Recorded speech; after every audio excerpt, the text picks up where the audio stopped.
भारतीय hockey team के पूर्व कप्तान, ओलंपियन, मरहूम पद्मश्री मोहम्मद शाहिद साहब की पत्नी परवीन शाहिद जी इस समय कचहरी पुलिस चौकी पर आई हुई हैं। परवीन जी, कल तक तो सब कुछ ठीक था। आपने कहा भी कि हम अतिक्रमण के साथ हैं, क्योंकि वो अतिक्रमण के तहत वो आपका मकान आ रहा था, वहां बुलडोजर चला।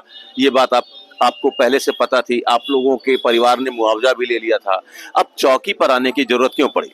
चौकी पे वजह आने की कल से हमको मालूम हो रहा है कि भाई जो भी सामान है आप निकाल लीजिए, नहीं तो बुलडोजर फिर से चल जाएगा। थोड़ा सा हिस्सा गिरा हुआ था, बाकी हिस्सा बचा हुआ है, तो अभी उसमें सामान हमारा बहुत सा था। तो हम आज कल से ही कल भी सोचे कि आज भी कि चल के वहाँ पे जाली है, जो भी हमारा सामान उसको हम निकलवा करके जाली किसी को जरूरत है उसको दे दिया जाए।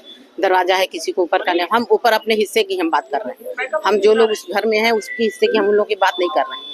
भाई वो लोग अपना जो लड़ाई सरकार से लड़ रहे हैं वो लोग अपना लड़ते रहे, हमें उससे किसी से कोई लेना देना नहीं। भाई जो हम मुआवजा ले चुके हैं, अगर हमारे पास फोन आता है कि भाई आपका मकान गिराया जाएगा तो हम अपना सामान बाहर करेंगे। तो वही हम गए थे कि जाली निकलवा लें, तो कल मिस्त्री लगे तो मिस्त्रियों को मार के भगा दिया गया। तो हमें नहीं मालूम, मिस्त्रियों के पास हमारा नंबर नहीं था, वो सब चले गए। हम फोन किए सुबह में कि भाई क्यों नहीं हमसे बताए कि हाँ निकला कि नहीं निकला, तो बोले सब कि नहीं वो तो कल ही उन लोग को भगा दिया गया था और नंबर नहीं आपका उन लोगों के पास था, वो लोग अपने घर चले गए। आज हम बोलेंगे चलो हम चल रहे हैं, देखिए कौन है जो मारपीट कर रहा है इन लोगों को, कौन भगा रहा है। हम कहा चलिए हम चल रहे हैं। हम जैसे ही घर पे आए वैसे ही हमें पहले तो अंदर नहीं जाने दे रहे थे। खैर हम किसी तरह गए कि नहीं हमें जो सामान करवाना है निकलवाना है ये वो।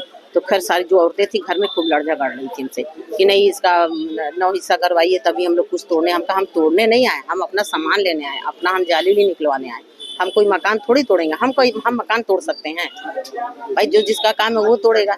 उसके बाद हम जब ज्यादा देखा कि लड़ाई करने, तो फिर मिस्त्रियों को ऊपर नहीं चढ़ने दिया जा रहा था। अब मर्दे भी मारपीट करने लगे। वो मिस्त्रियों को फिर आज गाली दे रहे थे, भगा रहे थे कि तुम लोग अंदर मत आना ये वो। तो फिर हम वहाँ चले गए कैंट थाने।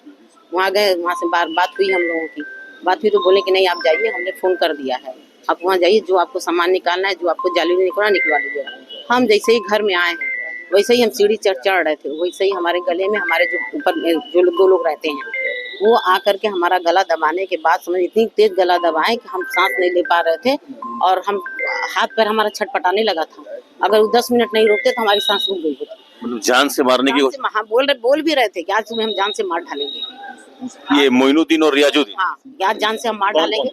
रियाजुद्दीन तो थे लेकिन वो बोल रहे थे, गाली गलौज कर रहे थे आदमी, लेकिन रियाजुद्दीन ही गला पकड़े हुए थे। और पकड़ने के बाद पूरा हमें दरवाजे तक ले गए हैं, लेकर के हमको पूरा बाहर कर दिए। और वहाँ कोई नहीं, औरतें तो सब ऊपर थी, वो सब ऊपर लड़ रही थी। फिर आके हमसे लगी कहने, कह रहे चलिए खत्म करिए, कहाँ दबा है गला। वो दबा के धीरे से बाहर करके हमको ऊपर चले गए। उसके बाद औरतें आके आप सोचेंगे बाद में हमका नहीं, इनके नाम से हम थाने में जा रहे हैं। ये कैसे हमारे जेठ हो गए, देवर होते तो हम माफ कर देते, ये जेठ होकर के हम कभी इनके सामने नहीं खड़े होते थे। आज हमारा ये गला दबा के बाहर हमें बर्दाश्त नहीं हुआ। मतलब वो रियाजुद्दीन साहब आपके जेठ हैं और उन्होंने ये सलूक किया? जेठ होकर के। तो पूरा मकान तो शाहिद साहब का बनवाया हुआ? पूरा मकान बनवाए, लेकिन फिर भी हम सब्र करते कि नहीं चलिए भाई जितने भाई हैं सभी का हिस्सा लगा, सभी को मिला, हमें कोई ऑब्जेक्शन नहीं था कि चलो जो भी मुआवजा सरकार दे रही है वो सबको सरकार समझ के दे रही है कि जितना हिस्सा लगा सबको मिल गया। अब हमसे लड़ाई की क्या वजह है? कोई हम अब जब हम जाते हैं तुम मकान तोड़ने आई हो, तुम मकान गिराने, हम बताइए हम मकान तोड़ेंगे गिराएंगे? हमारा जो हिस्सा ऊपर कमरे का हम अपना जाली खिड़की नहीं निकलवाएंगे? भाई किसी को जरूरत है, कोई गरीब को तो हम दे दें, उसको जब उसका पूरा हो जाए। हमसे बोल रहे थे कि भाभी आप निकलवाइएगा तो हमें खिड़की दे दीजिएगा, हमें जाली दे दीजिएगा। हम कहा चलो आराम से तुम लोग वहाँ पे जो भी निकालना है निकाल लो, हम मकान गिराएंगे। तो आज वही हुआ है कि मिस्त्रियों को घुसने नहीं दे रहे थे और हमारा गला दबा करके समझ लीजिए छोड़ नहीं रहे थे। पूरा देखिए ये पूरा हमारे गले पर पूरा निशान पड़ा हुआ है, बहुत बुरी तरह से गला दबाया। सोचा था कि ऐसा सलूक भी होगा? कभी नहीं सोचे थे कि ये लोग जेठ होकर के, देवर होते तो चलिए माफ कर देते, लेकिन जेठ होकर के ऐसा करेंगे हमें कि हम उन लोगों के सामने तक भी समझ लीजिए कभी हम बात नहीं करते थे। हमेशा उन लोग की इज्जत करते थे कि ये लोग हमारे बड़े हैं, हमारे हमसे बड़े हैं, जेठ लगेंगे। लेकिन इनके जाने के बाद, इनके इंतकाल के बाद ये लोग अपना रंग दिखाने लगे। ये दूसरी बार हमारे ऊपर हाथ उठाए, एक बार 6 साल 8 साल पहले भी। हाँ, इनके जाने के बाद हम इसी घर में एक बार गए, भाई जाते ही थे सफाई करने, ये भी रहते थे, हमें लेके चलते थे कि चलो 2-4 घंटा हम लोग रहेंगे, जो भी हम लोग की यादें हैं वहाँ पे वहीं घर से ही है। और ये बोलते थे कि नहीं जो ये बेटे के लिए बनवाया है हम लोग यहीं पे रहेंगे, सरकार तोड़ेगी तो चलो कोई बात नहीं है, नहीं तोड़ेगी तो हम लोग इसी में रहेंगे।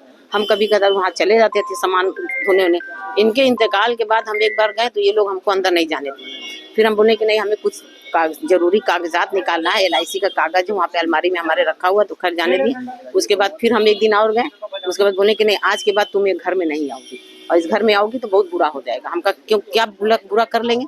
कहें कि तुम आके देखो, तुम अगर आओ तो नीचे आओ 10 मिनट के लिए, और उसके बाद ऊपर जो तुम्हारा हिस्सा है वो हिस्सा हम लोग ले चुके हैं, हम लोग उसको तुम्हें नहीं देंगे।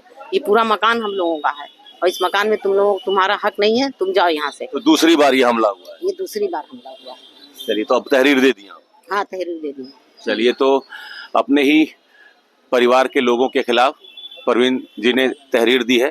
पुलिस का कहना है कि वो इस तहरीर पर मुकदमा दर्ज करके कार्रवाई करेगी। Amit Singh, TV9 UP Varanasi.